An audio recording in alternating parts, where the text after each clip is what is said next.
మీ business ఏదైనా మీ ఊర్లో promotion చేయాలంటే అది సుమన్ టీవీతోనే సాధ్యం. ఇప్పుడే సంప్రదించండి.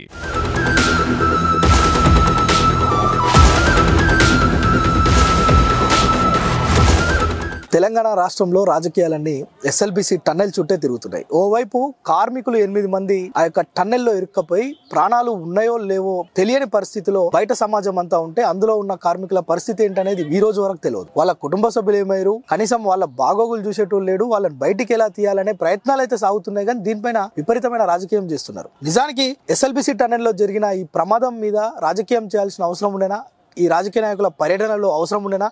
మనతో పాటు ఒక రైతు నాయకుడు బోర్ల రామరెడ్డి గారు ఉన్నారు. తెలంగాణ రాష్ట్రంలో నీటిపైన ప్రాజెక్టులపైన అవగాహన ఉన్న వ్యక్తిగా రాష్ట్ర మాజీ ముఖ్యమంత్రి కేసీఆర్ అనేక సార్లు ఆయనతో నేరుగా ఫోన్లో మాట్లాడడం జరిగింది, ఏదైతే ప్రాజెక్టులు కావచ్చు సాగు తాగునీటికి సంబంధించిన అంశాలపైన. సో తను ఇప్పుడు మనతో ఉన్నారు, ఒకసారి మాట్లాడదాం. ఎస్ఎల్బిసి టన్నెల్లో జరిగిన ఈ యొక్క ఇష్యూ పైన తన అభిప్రాయం ఏంటో తెలుసుకుందాం. సార్ చెప్పండి, నిజంగా దురదృష్టకరం ఈరోజు తెలంగాణలో ఎస్ఎల్బిసిలో జరిగిన ఈ ప్రమాదం ఏదైతే ఉందో, ఓవైపు ప్రాణాలను కాపాడాలనే ప్రయత్నాలు జరుగుతున్నాయి, మరోవైపు రాజకీయం తారాస్థాయికి చేరుతుంది. దీనిపైన విమర్శలు కావచ్చు, అక్కడ రాజకీయ నాయకుల పర్యటనలు కావచ్చు, వీటిపైన మీరేమంటారు? ఇప్పుడు జరిగింది అక్కడ మాత్రం చాలా దురదృష్టకరం. పైనుంచి టర్నల్ కూలటం, కార్మికులు అక్కడ చిక్కుకుపోవడం, అది చాలా దురదృష్టకరం. వాళ్ళు పాపం ఎక్కడి నుంచో వచ్చి మన రాష్ట్రంలో పనిచేయడానికి వచ్చిన వాళ్ళు పాపం వాళ్ళ 8 ప్రాణాలని కాపాడటానికి విశ్వ ప్రయత్నాలు చేస్తున్నారు. కానీ ఆ ప్రయత్నంలో భాగంగా ఈ రాజకీయ పార్టీలు చాలా రాజకీయం చేసుకుంటున్నాయి. ఇవి నేనంటే ఈ రాజకీయాన్ని ఖండిస్తున్నా.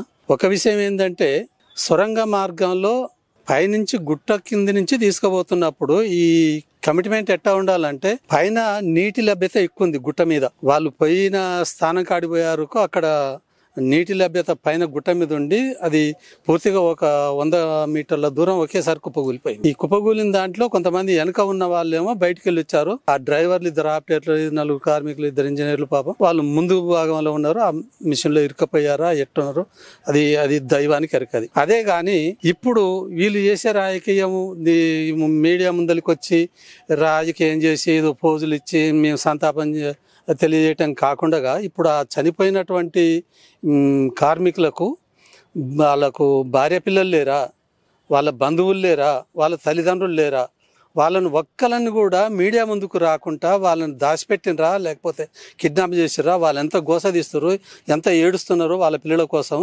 అలాంటి వాళ్ళని, ఆ కుటుంబ సభ్యులని ఎవరైనా మీడియా ముందుకు రానియట్లేదు గవర్నమెంట్. ఎందుకు ఈ పాపం ఏడ జరుగుతుంది? వాళ్ళు చెప్పుకునే ఏమైనా ఉంటాయి కదా, ఎన్నో మీడియాలు ఉన్నాయి. పాపం ఏ మీడియా ముందు కన్నా వచ్చి మాకు ఈ అన్యాయం జరిగింది అని ఏడ్సారా, లబలబ మొత్తుకోరా? కనీసం పోత ఒక యాక్సిడెంట్ తల్లికి చనిపోతేనే ఎంతో రాద్ధాంతం చేసేటోళ్ళము.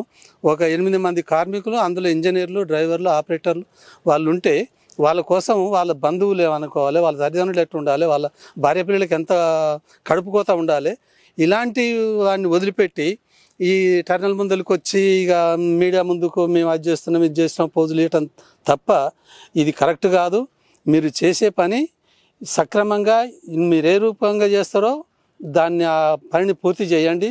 ఎమ్మటే ఆ కుటుంబ సభ్యులకు మీరేం చేస్తారో వాళ్ళకు న్యాయం చేయండి. కానీ ఒక విషయం చెప్పండి సార్, ఇప్పుడు ఈ రోజు జరిగిన ఈ యొక్క ప్రమాదం ఏదైతే ఉందో దీనిపైన అంటే బీఆర్ఎస్ చేసిందని, గతంలో దీన్ని ఆపడం వల్ల జరిగిందని ఇటు కాంగ్రెస్ నేతలు అనడం, కాంగ్రెస్ వల్లనే జరిగిందని బీఆర్ఎస్ నేతలు అనడం, దీన్ని ఎంతవరకు సమంజసం?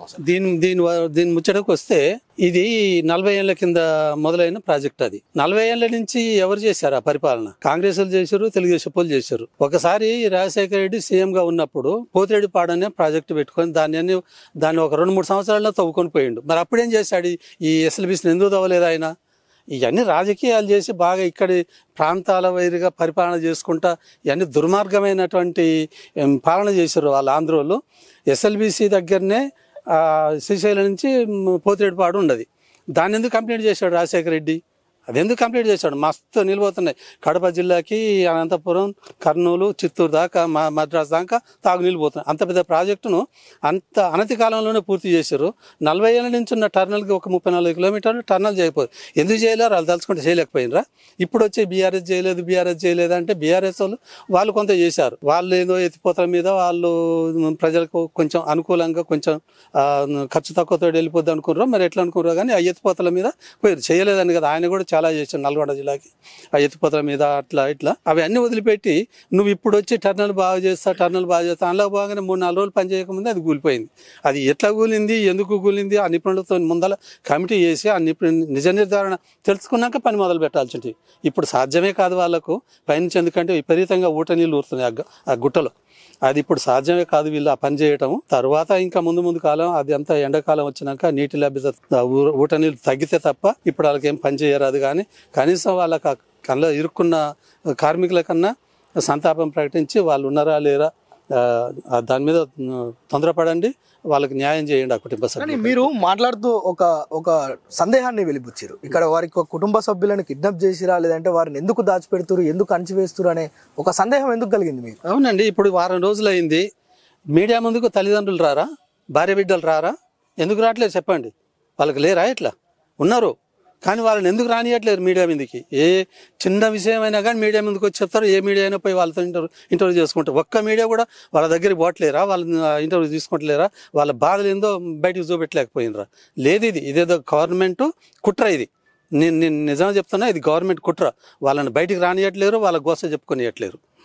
ఏమంటారు చివరగా దీనిపైన ప్రభుత్వం ఏం చేస్తే బాగుంటుంది అంటారు? ఆ కార్మికుల కుటుంబాలకు ఏం చేస్తే బాగుంటుంది అంటారు? ఇప్పుడు ఆ కార్మికుల గురించి నేను చెప్పేది ఏంటంటే, వాళ్ళు ప్రాణాలతో ఉన్నారా లేరా ముందు నిర్ధారణకు రండి. ఏమంటే ఇప్పుడు కేంద్ర గవర్నమెంట్ సాయం తీసుకొని ఇంకా రెస్క్యూ టీంలు ఇంకా తెప్పించుకోండి, తొందరగా పనులు చేయండి. వాళ్ళకి ఏమన్నా జరిగింది అని అనుకుంటే వాళ్ళకి ఏ విధంగా అయినా సరే గవర్నమెంట్ తరఫున వాళ్ళకి సరి అయిన న్యాయం చేయాలని నేను కోరుకుంటున్నాను. అంటే నిజానికి ఈ యొక్క కార్యక్రమం ఏదైతే ఈ ఘటన జరిగిందో ఇది చాలా దురదృష్టకరం. 8 మంది ఆ యొక్క కుటుంబ సభ్యులు నిజానికి ఈ రోజు వరకు కూడా బయటికి రాలే. ఓవైపు ప్రభుత్వం మాత్రం చాలా క్రిటికల్గా ఉండే, అంటే చాలా తీవ్రమైన పరిస్థితిలో ఉన్నప్పుడు కూడా ప్రజల్ని కాపాడాల్సిన ఆ యొక్క టీంలు ఏవైతే ఉంటాయో కేంద్ర బలగాలను సైతం ఇక్కడ దాదాపు 7 బృందాలు 100 మంది అక్కడ పనిచేస్తున్నారు. వీరిని పర్యవేక్షించేందుకు చాలామంది అధికారులు ఉన్నారు.